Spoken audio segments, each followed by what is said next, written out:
플러그 뽑힌 시계. 백만장자의 침실에서 발견된 미스터리. 1996년 성공가도를 달리던 한 사업가가 자신의 가장 안전해야 할 공간인 침실에서 싸늘한 모습으로 발견됩니다. 현장은 단순 강도 사건이 아님을 암시하고 있었고, 수많은 연인 중 한 명이 범인이었을까요? 아니면 그의 화려한 삶 뒤에 감춰진 또 다른 진실이 있었을까요? 1996년 8월 9일 뉴멕시코주 로즈웰의 고급 주택가에 자리한 한 저택에는 평소와 다른 무거운 침묵이 흘렀다. 이 집의 주인이자 41세의 성공한 사업가 랜스 허던의 어머니는 아침부터 마음 한구석에 자리 잡은 불길한 예감을 떨치지 못하고 있었다. 아들의 회사 직원들로부터 그가 사무실에 나타나지 않았고 어떤 연락도 닿지 않는다는 전화를 받은 직후였다. 사업에 대한 열정이 남달랐던 아들이 아무런 예고 없이 업무에 불참하는 것은 상상하기 어려운 일이었다.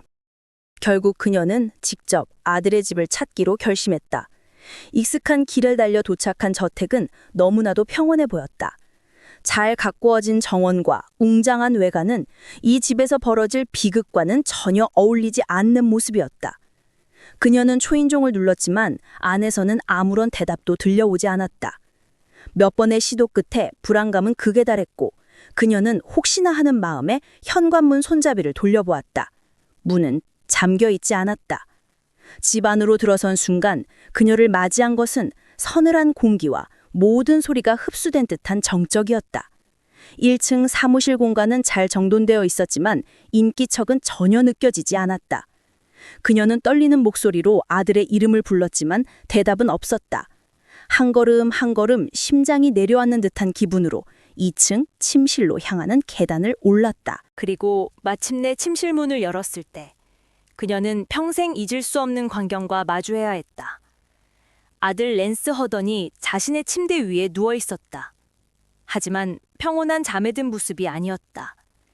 그는 아무것도 걸치지 않은 상태였고 머리맡에는 생명 활동이 멈춘 자에게서만 볼 수 있는 차가운 기운이 감돌고 있었다. 어머니의 비명은 그 고요한 저택의 침묵을 날카롭게 갈랐다. 곧이어 신고를 받은 경찰과 구급대원들이 현장에 도착했다. 구급대원의 확인 절차는 형식적인 것에 불과했다. 랜스 허던은 이미 오래전에 생을 마감한 상태였다. 이제 현장은 구급대원 대신 노란색 출입 통제선과 함께 법의학팀과 수사관들의 차지가 되었다. 수사관들의 눈에 비친 현장은 여러 가지 의문점을 남기고 있었다. 먼저 피해자는 옷을 전혀 입지 않은 상태였다. 검시 결과 그의 뒤통수에서는 가격당한 흔적이 발견되었으나 이것이 직접적인 사인은 아니었다. 그 충격은 그를 잠시 방향 감각을 잃게 만들었을 뿐 생명을 앗아갈 정도는 아니었다. 그의 생명을 앗아간 결정적인 공격은 이마와 정수리 그리고 얼굴 오른편에 집중되어 있었다. 반복된 강한 충격으로 인해 그의 얼굴 일부는 형태를 알아보기 어려울 정도로 심각하게 손상되어 있었다. 특이한 점은 피해자의 손에서 방어의 흔적, 즉 저항하며 생긴 상처가 전혀 발견되지 않았다는 것이다. 이는 그가 무방비 상태에서 혹은 저항할 수 없는 상태에서 공격을 받았음을 시사했다. 또한 허리 아래쪽에서 소량의 생물학적 흔적이 발견되었지만 그 의미는 즉각적으로 파악하기 어려웠다. 지갑과 신용카드는 그대로 남아있어 단순 강도 사건일 가능성은 낮아 보였다. 하지만 그가 전날 밤 입었던 옷은 감쪽같이 사라지고 없었다. 경찰은 초기 가설을 세웠다. 범인은 아무것도 걸치지 않은 피해자의 몸 위로 올라가 움직이지 못하도록 제압한 뒤 머리와 얼굴 부위를 집중적으로 공격했을 가능성이 있었다. 현장에는 외부 침입의 흔적이 전혀 없었다. 창문은 모두 굳게 닫혀 있었고 문이 강제로 열린 흔적도 없었다. 이는 범인이 면식범이거나 혹은 랜스 허던이 스스로 문을 열어준 인물일 가능성을 높였다. 더욱 기이한 점은 범인이 떠나기 전 자신의 흔적을 지우기 위해 샤워를 한 것 같은 증거도 발견되지 않았다는 것이다. 수사관들의 시선은 침실에 놓인 3개의 전자시계로 향했다. 시계들은 모두 전원 플러그가 뽑혀 있었다. 그중 하나는 8월 9일 새벽 4시 10분에 멈춰 있었다. 이것은 우연일까? 아니면 범인이 남긴 메시지일까? 혹은 사건이 발생한 시간을 암시하는 단서일까? 차고 근처에서는 은색 껌포장지가 발견되었고 랜스의 노트북 컴퓨터가 사라진 사실도 확인되었다. 그리고 침대 머리맡에 놓여있던 현재 여자친구 캐시 콜린스의 사진은 액자가 뒤집힌 채 엎어져 있었다. 마치 누군가가 의도적으로 그녀의 얼굴을 보지 않으려 한 것처럼. 법의학 분석팀은 피해자의 신체에 남은 손상의 형태를 정밀하게 연구했다. 그리고 공격에 사용된 도구가 다용도 렌치일 것이라는 결론을 내렸다. 수사관들은 랜스의 작업대에서 약 40cm 길이의 유사한 렌치가 사라진 것을 발견했다. 그는 생을 마감하기 얼마 전 새로 들여온 운동기구를 조립하기 위해 그 렌치를 사용했던 것으로 확인되었다. 이 모든 정황을 종합했을 때 경찰은 이 사건이 사전에 치밀하게 계획된 것이라기보다는 순간적인 격분과 감정 폭발로 인해 발생할 가능성에 무게를 두기 시작했다. 차가운 이성과 계산보다는 뜨거운 감정이 지배한 현장이었다. 하지만 그 감정의 주인은 누구며 무엇이 그를 이토록 비인도적인 행위로 이끌었을까? 수사는 이제 막 시작되었을 뿐이었다. 사건의 윤곽을 잡기 위해 수사관들은 피해자 랜스 허던이라는 인물에 대해 깊이 파고들기 시작했다. 1990년대 애틀랜타에서 랜스 허던은 떠오르는 별과 같은 존재였다. 그는 컴퓨터 컨설팅 회사의 창립자이자 CEO였으며 기술 분야에서 성공한 백만장자로 명성을 떨치고 있었다. 언론과 비즈니스계는 그를 차세대 기업가 스타로 칭송했고 그의 성공 스토리는 많은 이들에게 영감을 주었다. 그의 성공은 그에게 부와 명예뿐만 아니라 사교계의 중심이라는 타이틀도 안겨주었다. 잘생긴 외모와 부유함, 그리고 카리스마 넘치는 성격 덕분에 그는 애틀랜타에서 가장 매력적인 싱글 남성 중 한 명으로 꼽혔다. 클럽과 파티가 열리는 곳이면 어디든 그가 있었고 그의 주변은 항상 사람들로 붐볐다. 특히 수많은 여성들이 그에게 매력을 느꼈고 그 역시 여성들과의 만남을 즐겼다. 그러나 화려한 빛이 강할수록 그림자 또한 짙어지는 법. 랜스 허던의 삶 역시 예외는 아니었다. 그를 잘 아는 사람들은 이 성공한 사업가에게 2가지 큰 약점이 있었다고 입을 모았다. 그는 3번의 이혼 경력이 있었는데 이는 그의 복잡한 여성 편력을 단적으로 보여주는 증거였다. 랜스는 여성을 사랑했고 종종 여러 명의 여성과 동시에 관계를 맺는 것을 주저하지 않았다. 또 다른 약점은 돈이었다. 그는 자신을 위해 그리고 자신의 삶에 등장하는 여성들을 위해 돈을 쓰는 것을 아끼지 않았다. 값비싼 선물, 호화로운 저녁 식사, 럭셔리한 여행은 그의 삶의 일부였다. 이러한 그의 씀씀이는 어떤 이들에게는 매력적인 관대함으로 비쳤지만 다른 이들에게는 복잡한 관계의 씨앗이 되기도 했다. 수사관들은 랜스 허던의 삶이 단순한 성공 신화가 아니라 수많은 인간관계와 감정이 얽히고 설킨 복잡한 그물망과 같다는 것을 깨달았다. 이 그물망 어딘가에 그의 생명을 앗아간 비극의 원인이 숨어 있을 것이 분명했다. 수사팀은 그의 전 부인들과 현재 만나고 있는 연인들, 그리고 과거에 스쳐 지나간 인연들까지 포함한 방대한 목록을 작성하기 시작했다. 그리고 그 목록에 있는 한 명 한 명을 상대로 탐문 수사를 진행하기로 결정했다. 이제 수사의 초점은 그의 화려했던 비즈니스 세계에서 은밀하고 복잡했던 그의 사적인 영역으로 옮겨가고 있었다. 수사 목록의 가장 첫 줄에 오른 이름은 랜스의 현재 여자친구 캐시 콜린스였다. 현장에서 그녀의 사진이 뒤집힌 채 발견되었다는 사실은 단순한 우연으로 치부하기에는 너무나도 상징적인 사실이었다. 이는 범인이 캐시에 대해 어떤 특정한 감정을 가지고 있었음을 암시하는 단서일 수 있었다. 수사관들은 즉시 그녀를 소환해 조사를 시작했다. 하지만 캐시 콜린스는 예상외로 침착했다. 그녀는 랜스의 죽음에 충격을 받은 듯 보였지만 당황하거나 불안해하는 기색은 없었다.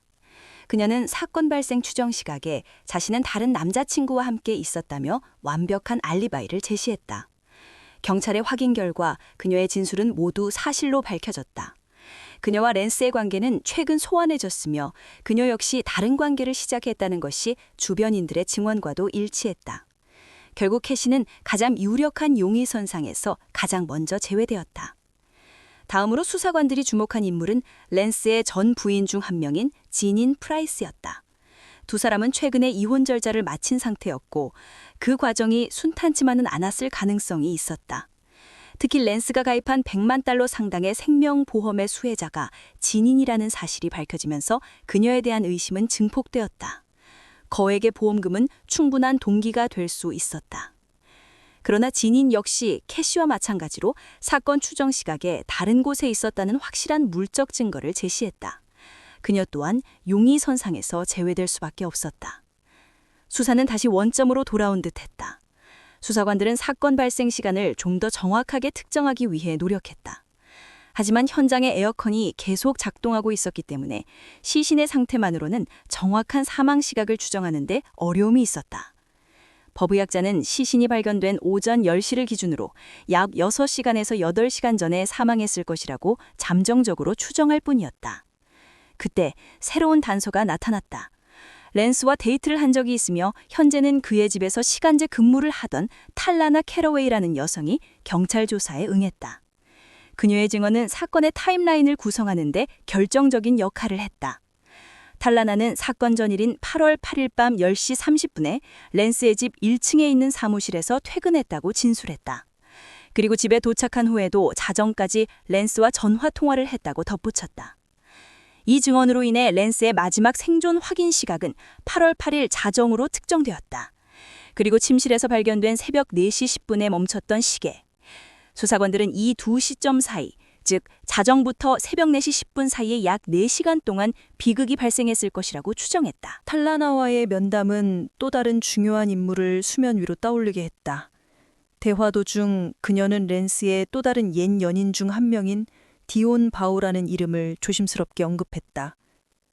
그 이름이 언급되는 순간 수사관들은 직감적으로 이 사건의 새로운 국면이 시작될 것임을 예감했다. 디온 바오.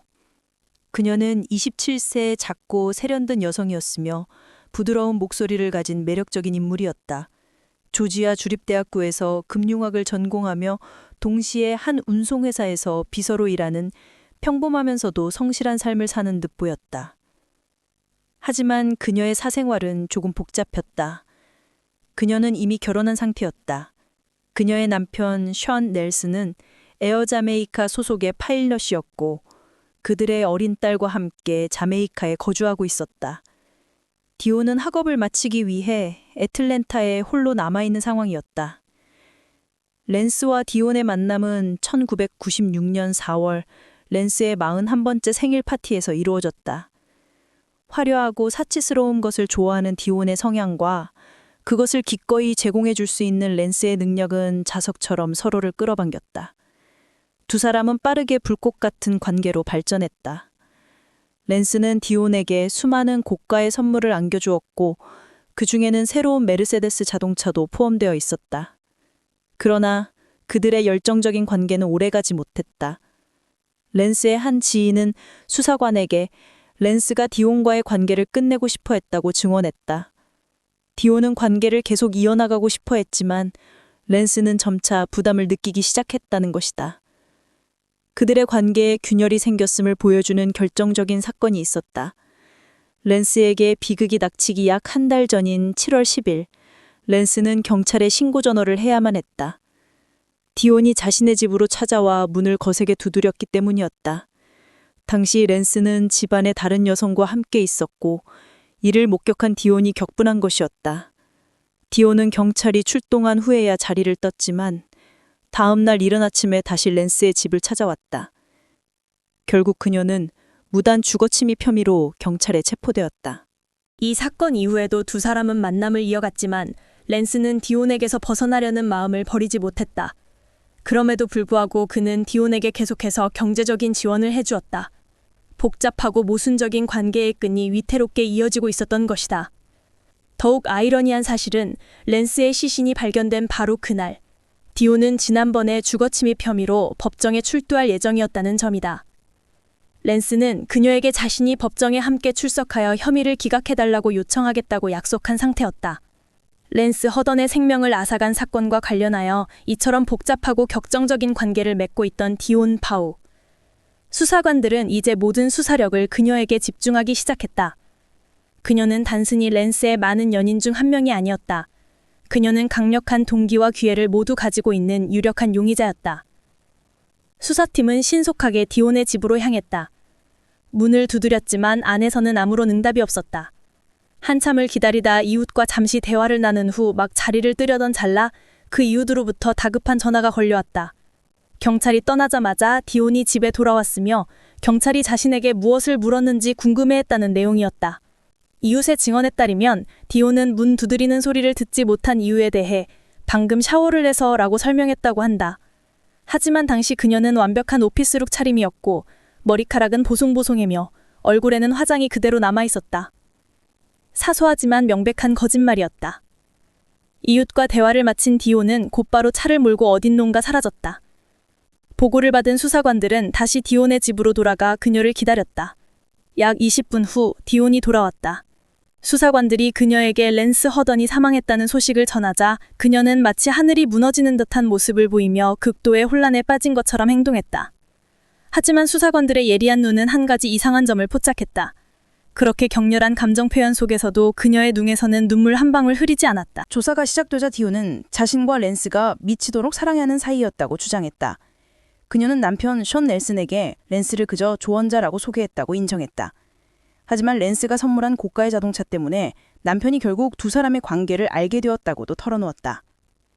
그러나 사건 발생 당시 남편 션은 자메이카에 있었기 때문에 알리바이가 확실했다. 디온은 랜스의 죽음에 대해 아는 바가 전혀 없다고 강력하게 부인했다. 그녀는 수사관에게 랜스를 마지막으로 본 것은 사건 발생 전날인 8월 7일 저녁이라고 진술했다. 그날 저녁 그녀는 자신을 방문했던 남편과 딸을 공항에 데려다 주었고 그 후 집으로 돌아왔다고 말했다. 그리고 밤 9시에서 10시 30분 사이 랜스가 잠시 자신의 집에 들러 노트북을 빌려주고는 바로 떠났다는 것이 그녀의 주장이었다. 이후 여러 차례에 걸친 조사에서도 디온 바우는 일관되게 자신의 이야기를 고수했다. 랜스가 목숨을 잃은 그 밤 자신은 그의 집에 가지 않았고 두 사람의 관계는 매우 견고했고 진실로 사랑하는 사이였다고 반복해서 강조했다. 하지만 수사관들이 확보한 다른 증인들의 진술은 디온의 이야기와 정면으로 배치되었다. 랜스의 친구들은 그가 디온의 집착과 통제적인 행동에 지쳐 관계를 정리하고 싶어 했다고 증언했다. 디온이 주장하는 견고한 사랑은 랜스의 주변인들이 보기엔 이미 파탄난 관계에 불과했다. 수사관들은 디온이 사건과 깊이 연관되어 있다고 확신했지만 결정적인 물증이 부족했다. 그녀의 진술은 거짓으로 가득 차 보였지만 그것만으로는 체포영장을 신청하기에 충분하지 않았다. 결국 수사관들은 그녀를 풀어줄 수밖에 없었지만 그녀에 대한 감시의 끈을 놓지는 않았다. 그렇게 18개월이라는 시간이 무심하게 흘러갔다. 사건은 미제로 남는 듯 보였고 사람들의 기억 속에서도 점차 잊혀져 갔다. 수사는 교착 상태에 빠졌고 새로운 단서는 나타나지 않았다. 먼저 디온의 시어머니였던 바바라 넬슨이 입을 열었다. 그녀는 사건 발생 몇 주 후 디온과 나눈 대화 내용을 증언했다. 그 대화에서 디온은 그동안 경찰에게 일관되게 부인해왔던 사실, 즉 랜스가 사망한 그날 밤 그의 집에 갔었다는 사실을 자신에게 털어놓았다고 밝혔다. 이는 디온이 사건 현장에 있었다는 것을 인정하는 최초의 직접적인 증언이었다. 결정타는 남편 션 넬슨에게서 나왔다. 그는 몇 달 전 디온과 격렬하게 다투던 중 그녀에게 랜스의 죽음과 관련이 있는지 직접 물었다고 증언했다. 그 질문을 받은 순간 디온은 극도로 공격적으로 변하며 이렇게 소리쳤다고 한다. 내가 랜스에게 그랬던 것처럼 당신도 똑같이 만들어주겠어. 이것은 단순한 위협이 아니었다. 사실상 범행을 자백하는 것과 다름없는 발언이었다. 이혼 소송 과정에서 디온 자신도 스스로 무덤을 파는 실수를 저질렀다. 그녀는 법정에서 이전 수사관들에게 했던 진술과는 완전히 상반되는 주장을 펼쳤다. 랜스와 자신은 그저 친구 사이였을 뿐이라고 맹세한 것이다. 또한 8월 9일 밤 노트북을 돌려받기 위해 랜스의 집에 갔었다고 말했다. 이 진술은 그녀 스스로 사건 발생 시간에 현장에 있었음을 법정에서 공식적으로 인정하는 셈이 되었다. 이 새로운 증언들을 확보한 경찰은 더 이상 망설일 이유가 없었다. 1998년 디온 바우는 마침내 랜스 허던의 생명을 앗아간 행위, 폭력 행사, 그리고 2건의 절도 및 금융거래카드 부정사용 혐의로 체포되었다. 길고 길었던 18개월의 추적이 마침내 끝나는 순간이었다. 검찰은 디온 바우의 범행 동기를 분노와 탐욕의 결합으로 규정했다. 랜스 허던은 디온의 집착적인 행동에 지쳐 관계를 끝내려 했고, 이를 눈치챈 디온이 극도의 배신감과 분노에 휩싸였다는 것이다. 검찰이 재구성한 사건의 전말은 이러했다. 1996년 8월 8일 자정 무렵, 디온은 랜스의 집을 찾아갔다. 두 사람은 마지막 관계를 가졌고 이후 랜스는 깊은 잠에 빠져들었다. 그가 모르는 사이 디온은 자신의 끔찍한 계획을 실행에 옮길 준비를 하고 있었다. 그녀는 잠든 랜스의 몸 위로 올라가 그를 제압한 뒤 근처에 있던 렌치를 집어들어 그의 머리를 무자비하게 공격했다. 범행 후 디온은 침착하게 행동했다. 그녀는 샤워를 하며 몸에 묻은 식물학적인 흔적들을 씻어냈고, 이후 랜스의 보석과 신용카드 한 장을 챙겼다. 다음으로 그녀는 침실에 있는 모든 시계를 플러그에 뽑았다. 이는 아침 7시 30분경 1층 사무실로 출근할 랜스의 직원들이 알람 소리를 듣고 이상하게 여길 가능성을 차단하기 위한 치밀한 계산이었다. 랜스에 가까운 지인들은 그가 평소 등을 대고 누워 가슴에 팔짱을 끼는 자세로 잠을 자는 습관이 있었다고 말했다. 그리고 시신이 발견되었을 때의 자세가 바로 그 자세였다. 하지만 법의학자는 그렇게 잔혹한 공격을 받은 피해자가 스스로 그런 평온한 자세를 유지하는 것은 불가능하다고 단언했다. 이는 범인이 랜스의 습관을 잘 알고 있었으며 수사에 혼선을 주기 위해 의도적으로 실신의 자세를 만들었음을 의미했다. 집을 떠나기 전 디온은 조심스럽게 아래층으로 내려가 사무실에서 랜스의 노트북을 챙겼다. 랜스는 이전에도 디온에게 노트북을 빌려준 적이 있었지만 그의 동료들은 그가 매우 꼼꼼한 성격이라 절대 보호 가방 없이 노트북을 사무실 밖으로 내보내는 일이 없었다고 증언했다. 그리고 그 보호 가방은 사무실 수납장에서 고스란히 발견되었다. 사라진 보석과 범행에 사용된 렌치는 끝내 발견되지 않았다. 수사관들은 디온이 현장을 떠나는 길에 어딘가에 모두 버렸을 것이라고 추정했다. 검찰은 이러한 정황 증거뿐만 아니라 디온을 범인으로 지목하는 법의학적 증거들도 제시했다. 랜스의 침대에서 발견된 머리카락과 채모 샘플은 디온의 것과 일치했다. 랜스의 손톱 밑에서 발견된 DNA 또한 디온의 것으로 판명되었다. 현장에서 발견된 2개의 껌 포장지는 이후 디온의 지갑에서 발견된 것과 동일한 종류의 것이었다. 또한 랜스는 8월 8일 밤 9시에 집에 있었던 것이 통화 기록으로 확인되었다. 그는 그날 저녁 내내 여러 통의 전화를 주고받았으며 그중에 밤 10시 53분에 디온에게 건 전화도 포함되어 있었다. 이는 밤 9시에서 10시 30분 사이에 랜스가 자신의 집에 와서 20분간 머물다 갔다는 디온의 진술과 시간적으로 전혀 들어맞지 않는 명백한 모순이었다. 이 모든 증거의 조각들은 단 한 사람, 디온 바우를 가리키고 있었다. 2001년 마침내 디온 바우에 대한 재판이 열렸다. 검찰은 위에서 언급된 모든 정황 증거와 법의학적 증거들을 제시하며 그녀가 계획적으로 랜스 허던의 생명을 앗아갔다고 주장했다. 하지만 디온의 변호인단은 즉각적으로 이를 반박하며 만만치 않은 법정 공방을 예고했다. 변호인단은 검찰이 제시한 증거 대부분이 구체적인 물증이 아닌 간접적인 정황 증거에 불과하다고 지적했다. 그들은 디온이 수사 과정에서 항상 정직하지는 않았다는 점은 인정했지만 검찰 역시 의심을 넘어 그녀가 범인이라는 것을 입증할 결정적인 증거를 제시하지 못하고 있다고 강조했다. 변호인단은 랜스가 디온을 떠나려 했기 때문에 그녀가 분노했다는 검찰의 동기 설정에 대해서도 이의를 제기했다. 사건 발생 한 달 전 주거 침입 사건이 있었던 것은 사실이지만 바로 다음 날 디온을 위해 보석금을 내준 것도 변호사를 선임하는 것을 도와준 것도, 심지어 경찰에 연락해 혐의를 완화해달라고 노력한 것도 바로 랜스 자신이었다. 이런 행동은 관계를 정리하려는 사람의 모습과는 거리가 멀다고 변호인단은 주장했다. 법의학적 증거에 대한 반박도 이어졌다. 현장에서 디온이나 랜스의 것이 아닌 누구의 것인지 알 수 없는 제3의 머리카락들도 발견되었다는 점을 지적했다. 껌포장지 같은 증거는 너무나 흔하고 일반적이어서 그녀를 범인으로 특정하기에는 증거 능력이 미약하다고 주장했다. 가장 중요한 것은 디온의 옷이나 칩, 그녀가 운전한 메르세데스 차량, 심지어 그녀가 가져갔다고 주장하는 노트북에서도 피해자의 생물학적 흔적이 단 한 점도 발견되지 않았다는 사실이었다. 랜스의 손톱 끝에서 디온의 DNA가 발견된 것은 사실이지만 두 사람이 연인 관계였고 정기적으로 신체적 접촉을 했다는 점을 고려하면 전혀 놀라운 일이 아니었다. 설령 디온이 그날 밤 랜스의 집에 봐서 관계를 가졌다고 하더라도 그곳이 곧 그녀가 그의 생명을 빼앗았거나 그가 사망할 때 현장에 있었다는 것을 의미하지는 않는다고 변호인단은 역설했다. 그녀가 사용한 신용카드 역시 랜스가 여러 여자친구들에게 주었던 많은 카드 중 하나였을 뿐이었다. 이처럼 검찰의 주장은 강력했지만 모든 것이 간접 증거라는 치명적인 약점을 가지고 있었다. 변호인단의 논리적인 반박에 검사들은 어려움을 겪었다. 하지만 오랜 시간의 수기 끝에 배심원단은 마침내 평결을 내렸다. 그들은 디온 바우에게 유죄를 선고했고 그녀는 종신형에 처해질 운명에 놓였다. 그러나 이야기는 여기서 끝나지 않았다. 2년 후 재판 과정에서 한 경찰관의 증언에 절차적 오류가 있었음이 밝혀지면서 사건은 재심에 붙여졌다. 모든 것이 원점으로 돌아갔다. 2주간의 재심 재판 끝에 2004년 9월 디온 바우는 세 번째 재판에서 놀라운 결정을 내렸다.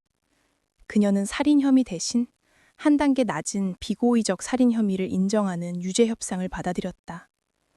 이는 계획적인 행위가 아닌 우발적인 격분 상태에서 저지른 행위였음을 인정하는 것이었다. 이 유죄 협상에 따라 그녀는 징역 10년과 출소 후 10년간의 보호관찰을 선고받았다. 그리고 2011년 7월 그녀는 교도소에서 석방되어 자유의 몸이 되었다. 한때 애틀랜타를 떠들썩하게 했던 백만장자의 미스터리한 죽음은 그렇게 예상치 못한 결말로 막을 내렸다. 새벽 4시 10분에 멈춰버린 시계의 진실, 그리고 그날 밤 침실에서 정확히 무슨 일이 있었는지에 대한 완전한 이야기는 아마 영원히 디온 바우 그녀만이 알게 될 것이다. 사건 현장에 남겨진 수많은 의문들은 법적인 판결과는 별개로 여전히 미해결의 영역에 남아있어 생각할 거리를 던져주고 있다.